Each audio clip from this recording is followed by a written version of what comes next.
Okay, right back in Australia after the racing in Europe, of course, at the end of 1959. Katie came with me, so we're into year 60, which was a pretty trying year. Straight away, we bought a house. During the year, we got married, got pregnant, and started racing. Some of the things, of course, that I had to do when I came back, the old Norton had done a lot of work, done something like 2,500 kilometres racing in Europe. Most of the races were 100 kilometre or more races, so the old engine had done a fair bit of work, so a bit of a rebuild there. And of course I had to find a passenger.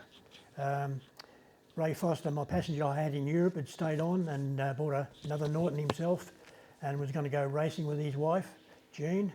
So I was looking for a passenger. The obvious thing was there were a few ladies were being passenger in Europe.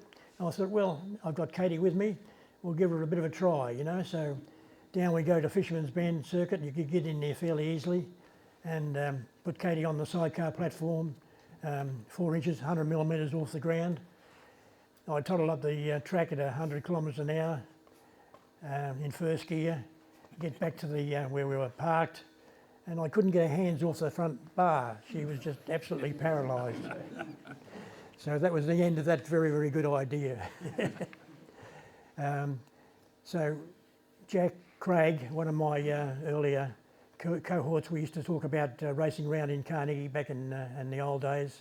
I spoke about it in the last meeting. He volunteered to take it over, so Jack was with me for the next 12 years, and a very smooth and competent passenger. So into 60 we go. Had lots of racing in those days. There were 7 circuits in Victoria, and there's only 2 now. Fisherman's Bend and there's Broadford is our main circuit, and Phillip Island. But in those days we had 7, so there was plenty of racing going on. Pretty busy time. So I stayed at that racing with the old Norton for the next 2 years, and then I decided that I'd probably had enough racing, and we could do with the money, of course, to catch up where we were with the house. So I sold the Norton, and we go off to Bathurst. Jack Walter's one of the big sponsors in those days, a motel owner from Bendigo, very wealthy guy, had lots of bikes, and I was maintaining a few of them for him. We had no bikes, so we're just wandering around Bathurst, and he said, what about, I've got a Norton sidecar, what about going back and racing again? So the retirement lasted 3 months, and I was back onto a Norton again. I stayed with that Norton for 2 years with Jack, and I was maintaining his mostly Italian race bikes, and sort of looking for ideas what to do. So I still have my very good Triumph motor, and I'd been building a few Triumph outfits up for various guys. And I thought, time for a change.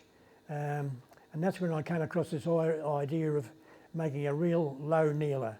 I'd experienced kneelers with Ray Foster, came back from Europe with a kneeler, and I could see the advantages. You could be able to change gears through corners. Your feet were free to move around, whereas on the old setter type things, you were more or less stuck on the seat. So anyhow, that's when I came up with this idea of we'll do it all new. We'll try the 10-inch mini wheels, and Katie had a Mini Minor at the moment, so she lost the wheels to my new outfit. And it was a totally new concept. It hadn't been used anywhere in the world. It was immediately successful. I was working at Volkswagen at the time, and we had a very nice car park up the front on the centre road end. So I could go up there and try all the bikes as I sort of built them. And the new Kneeler 10-inch wheel bike was just fantastic, unbelievable the way it handled. So that really started a whole new thing sort of happening. I told a mate in England about it, and then it changed over there too. They all went to the small wheels. So I think that was the bike responsible for worldwide changes to really low outfits. That thing was just quite a good thing. The Triumph motor was very fast at the time, and I carried on that all the way through the 60s until in 69, Jack Walters, my previous sponsor on the Norton, rang me up one day and he says, have you read about this Honda 754, CB 750? And I said, yeah, I've seen some of the basic details. He said, well, I've arranged to air freight one in. I'm going to deliver the bike to you, and you've got to build an outfit for Phillip Island in January. And this was just the first week of December, so I was stuck with the idea of putting a complete outfit together. Of course, I had the chassis pretty well sorted out, so it was a matter of sort of fitting the Honda motor into it. So I had a few volunteers come around to run the road bike in while I sort of just polished up a few ideas, and we got the bike finished, got it to Phillip Island at the Australian TT. It broke the lap record by 11 seconds in both races that I used on that day. So they just, again, made a major change to sidecar racing. Over the next 12 months, all the top riders in Australia ordered frames from me, and I built 12 bikes in that year. When I say I built them, I was building rolling chassis, just so they could take them away and fit their own motors and the various bits and pieces. So I could turn them out fairly smartly. So that Honda 4 just dominated. We took it to Bathurst. I think it was 3 seconds quicker at Bathurst than ever before. And the Honda then dominated for the next 3 or 4 years until the Kawasaki Z1s came along. But during the meantime, I tried a Bezo rocket engine. The BSA agent in Millage in Melbourne gave it to me, and that was unsuccessful, had oil problems. And then Jeff Cook, who was the importer of Kawasaki, suggested that he would give me a couple of Kawasaki motors, the H2 750, the triple two-stroke, and the 500 H1. So I built outfits for those, and they were immediately successful, quite a bit quicker than the Hondas. So I used those for a couple of years, and then I had to make a few of those too. Jeff Cook, in the meantime, as I say, he was a Kawasaki importer, and he had a couple of Maserati cars that he'd brought in from Italy, and I did some work on those, and he suggested to me one day that maybe I should come and work for him because he was going to bring in new ones and start a dealership, Auto Italia in Camberwell. So I thought, that's not a bad idea, so I resigned from BMW after 14 years, from Volkswagen for after 14 years, and went and worked on the Maserati dealership in Camberwell. Terrific, lovely cars, but unfortunately Maserati went broke in Italy, and I could see that the writing was on the wall, there'd be no new cars, so I decided I'd look for other opportunities. And the opportunity was BMW Australia. I was approached about coming to BMW, and so I started there as a motorcycle sales and service manager in a new company that was it had been a private company up to that time, and it was taken over by BMW Munich. So I started there, and I was there for the next 20 years. The rules were that I wasn't to go road racing anymore as part of that, but didn't stop me building bikes, of course, so I could sort of still play around doing that. We had a racing team for a while that we were running the BMWs in a superbike team under a cigarette company sponsorship, and that was quite successful. And then during the second year I was there, I came up with this idea of building up a dirt bike, an enduro type bike, and that's when the GS idea came up. I got idea of the idea of BMW dirt bikes from a guy in Queensland, in Darwin I should say, who was using them for chasing cattle, and on the basis that if they wanted to grab a beast, they could just drop the BMW on its cylinder head on the side, it'd be still running, and they could just pick it up and go again, just quickly away. So they were apparently fairly good dirt bikes up there. So anyhow, I built up this enduro bike, mainly based on a chassis I developed around Mazzocchi front forks, and that turned out to be a fairly successful thing. That bike actually went off to Munich for a bit of a look at over there, because they were starting to think about a GS concept.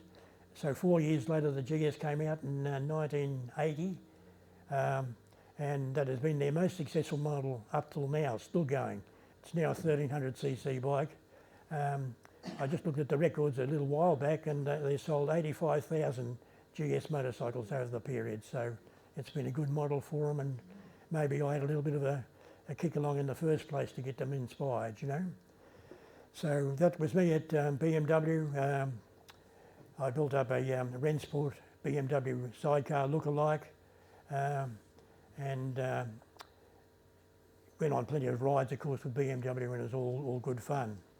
Towards my end of my time at BMW, I went on a rally to Tasmania with a group of people from the Classic Club, and met up with Don McGillivray on the ride.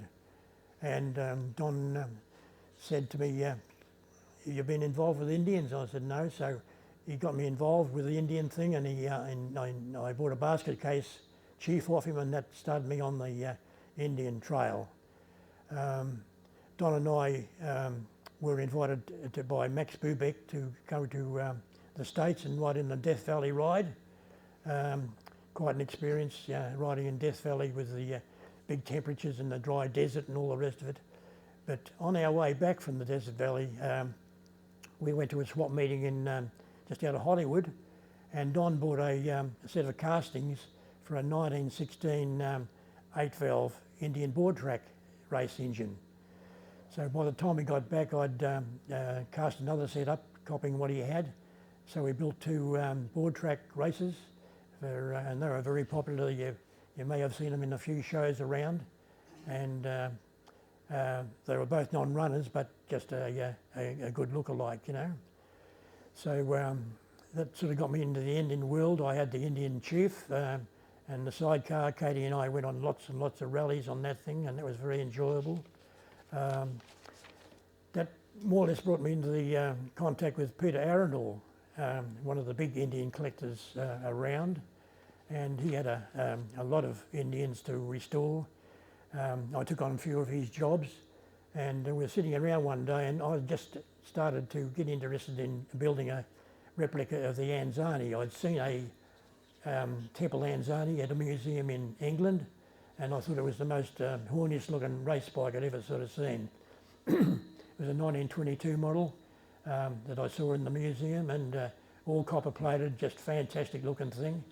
So I decided I was going to build one of those when I had time, and in my discussions with Peter, he was also interested in building up something of that type. So we got together, and I built the Anzarni motor up. I borrowed a set of engine castings, made up some patterns. I had drawings of the frame, and at the same time Peter had a set of Altoona Indian crankcases from 1924, and so we designed the top end for that, and so we built up two bikes virtually together to go racing.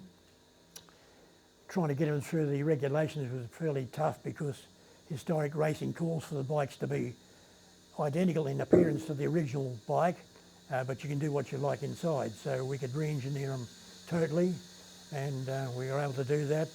The Indian Altoona went out and broke an Australian record of 159 mile an hour. Okay, we were talking about the Indian, and it's a world speed record of 159.8 mile an hour out at Lake Edna, which was pretty fantastic. So that bike went on to being a good racer, and I eventually built 8 more of those, which are racing in the hands of Stan Musher and Peter Berthel, members of this club, winning everything, so they've been good. The Anzarni likewise went on to be a very successful race bike. In testing for Lake Edna in a meeting that was washed out totally, it did 164 mile an hour with a radar test. So it was turning out some good horsepower too. Now these were both bikes that were racing in 1924, 25, and they were probably good for 120 mile an hour at that stage. So we made a fairly major improvement with our re-engineering inside. With Peter, I got involved with a few other projects. We made a batch of overhead valve kits for the Indian chiefs. Andrew Cox was involved with that, with some machining for us, and we made 20 of those. I I built up a bike I call the Apache, which was a very, very nice road bike. It run the Triumph Rally that's coming up this weekend, and won a couple of other things at major shows. Very nice bike to ride. So the other things we sort of did with Peter was built the Indian. That's a Vincent engine in an Indian frame. The factory tried to do that way back in '47. It was going to be a great idea. Phil Irving was involved in that project, but it turned out that both companies were going broke at the time. The Vincent company went broke 2 years after that, and Indian were really struggling at that point, and they were in their low period. So it didn't work out, but it would have been a great bike. What else did we do? Anyhow, there was a number of specials at that particular time, and so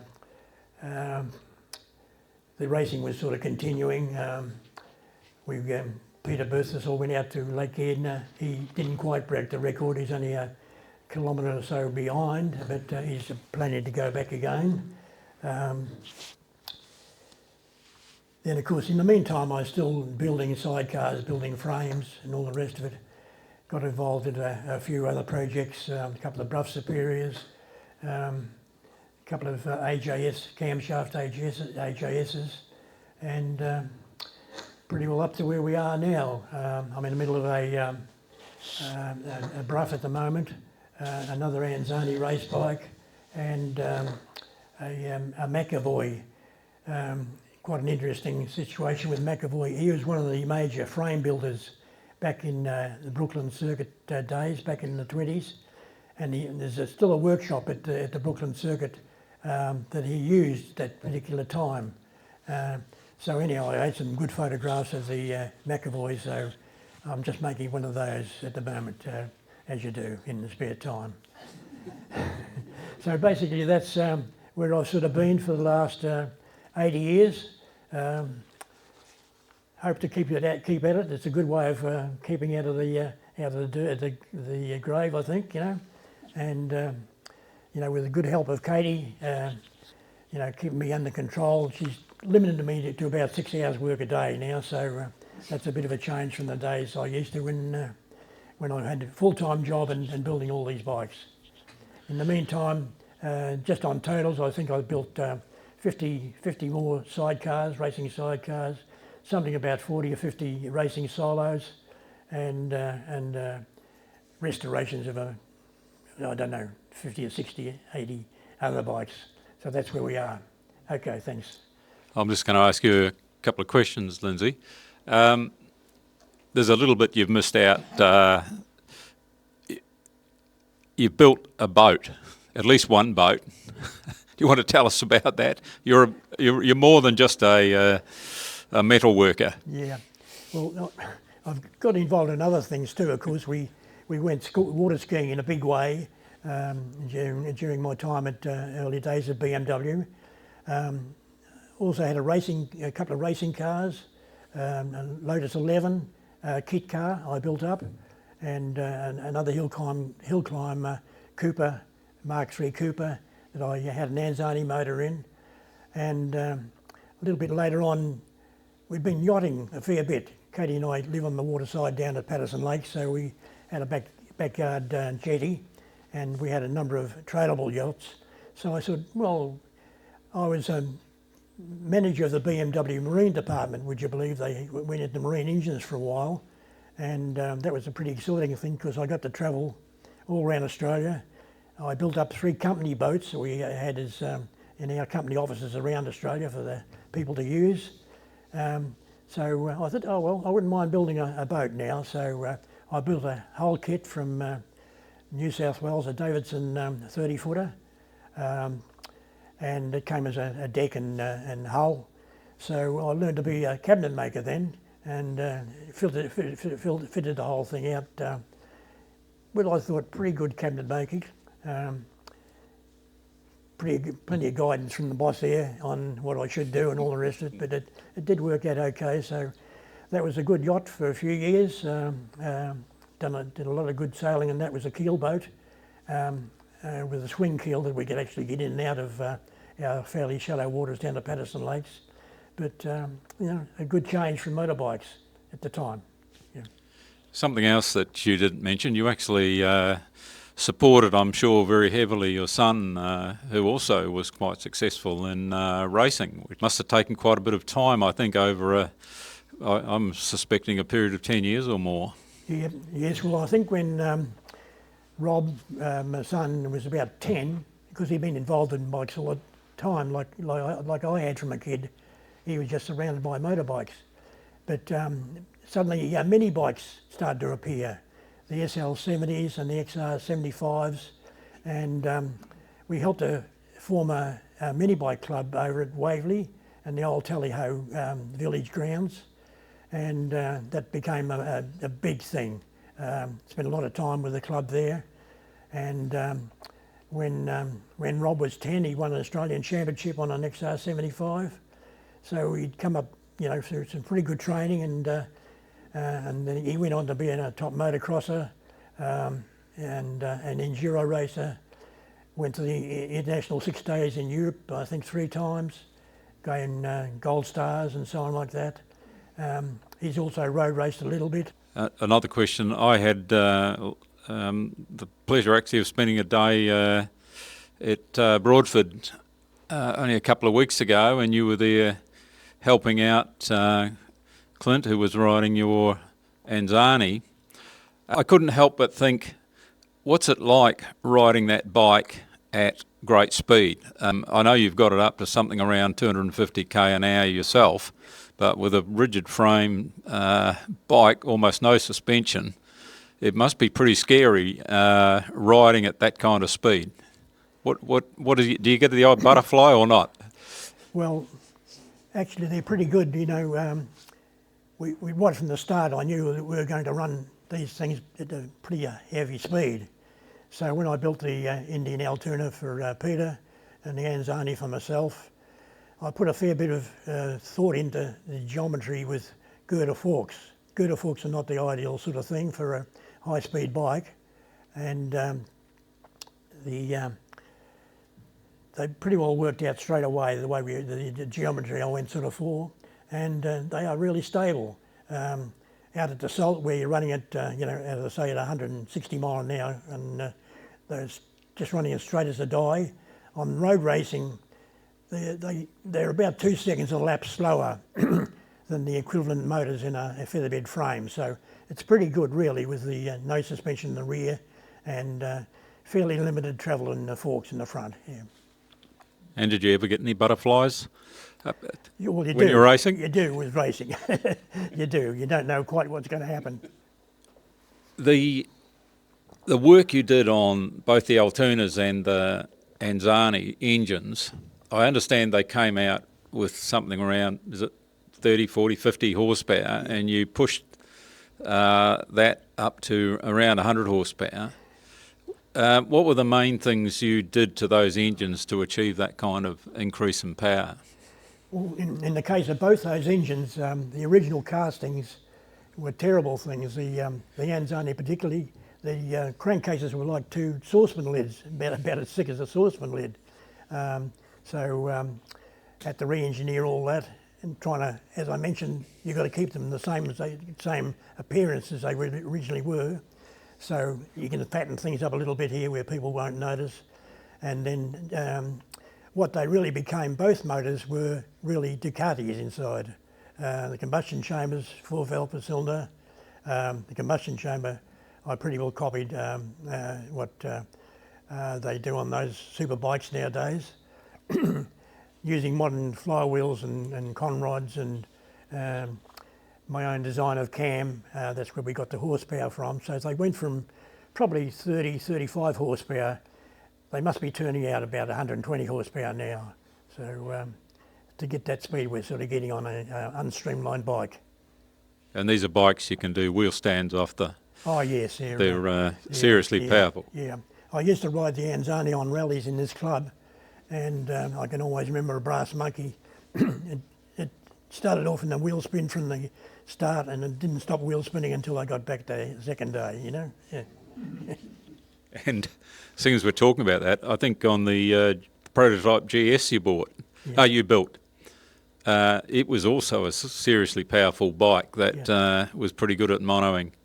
Yes, well, the GS was a fairly tricky thing. I made a short stroke motor out of R45 BMW crankcases, flywheels.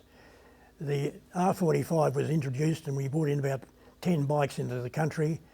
Total failure as far as the marketing exercise goes, because they are only good for about 25 horsepower in the heavy BMW frame.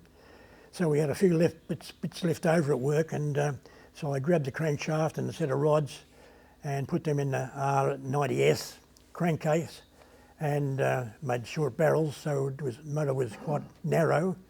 It was an 800cc, but it had good horsepower.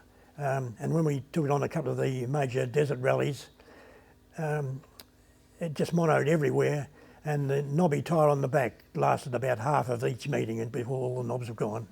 So it was a nice bike. Temple Anzarni, I believe you copied that at the National Motorcycle Museum in Birmingham. Yes, that's correct, yeah. And that burnt down in June 2003. Yeah. And I think the Temple Anzarni was destroyed. Totally destroyed, yes, yeah. Did they offer to buy yours back or want to copy it? We've had a fair bit of a correspondence about it, and they are actually trying to resurrect it now over there.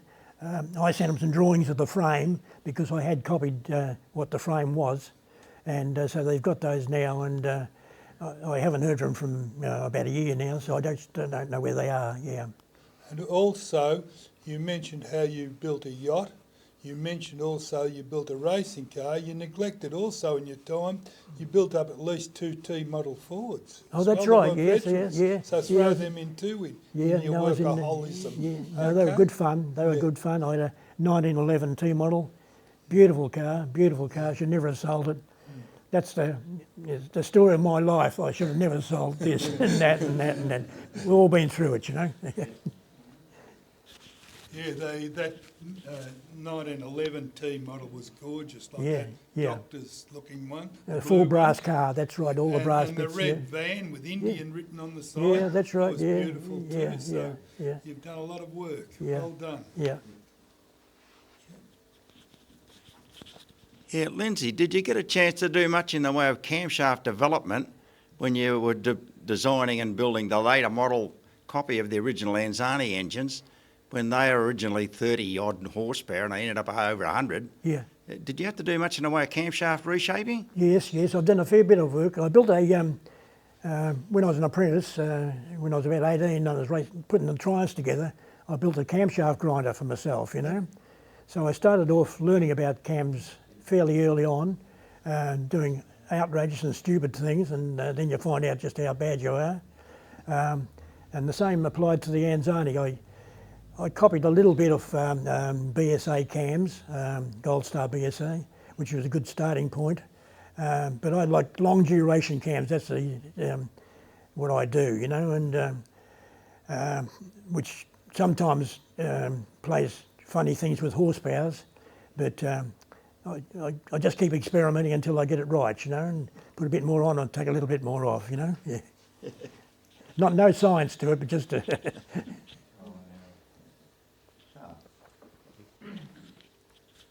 Thanks. Lindsay, right at the beginning you were talking about your Norton outfits.